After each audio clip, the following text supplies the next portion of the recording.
Hi, everyone, and thank you for the opportunity to speak with you today. We often celebrate the founding ideas of liberty and equality, but what happened when America had to give up those promises, especially for people who weren't originally included in them? Today, we're going back to 1819, a key moment when Americans debated the future of free African Americans and what their place in the country should be. By 1819, the United States had been independent for over 40 years, but it was still divided over the issue of slavery. In the North, slavery was slowly being abolished. However, in the South, it was deeply entrenched. And in between were free African Americans whose growing numbers sparked very different reactions from white Americans, ranging from support and solidarity to fear and exclusion. Two major movements took shape that year, and they offered very different visions of freedom. First, let's look at the American Colonization Society, also known as ACS. This was a group made up of mostly white political and religious leaders who had a plan. Their plan was to send free Black Americans to Africa, specifically Liberia. They claimed this was a kind of practical solution. And in their 1819 report, they called it, quote unquote, one of the most benevolent measures which human philanthropy can devise. But if we think critically, this raises a question. If African Americans were free, why not help them thrive right here in the United States? Here's where historical literacy comes in. The colonization movement wasn't just about helping African Americans, it was about removing them.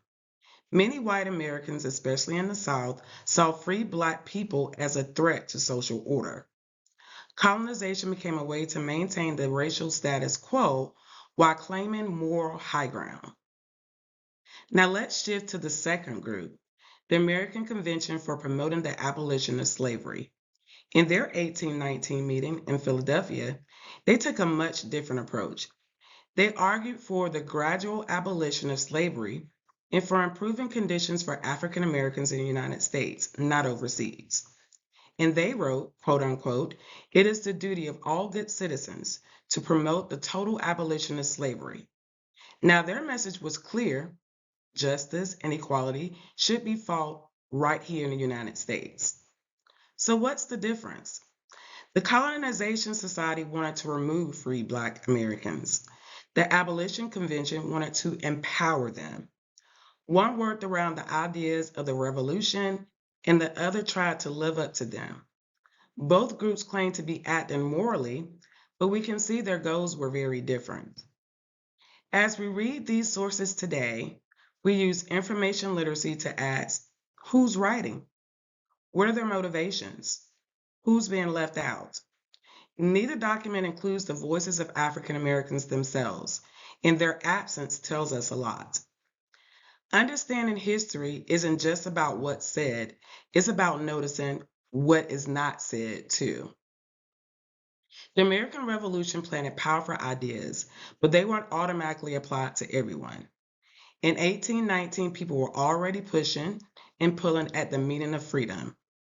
These two sources show us that freedom isn't a fixed idea. It's something that people have to define, something people have to fight for and expand.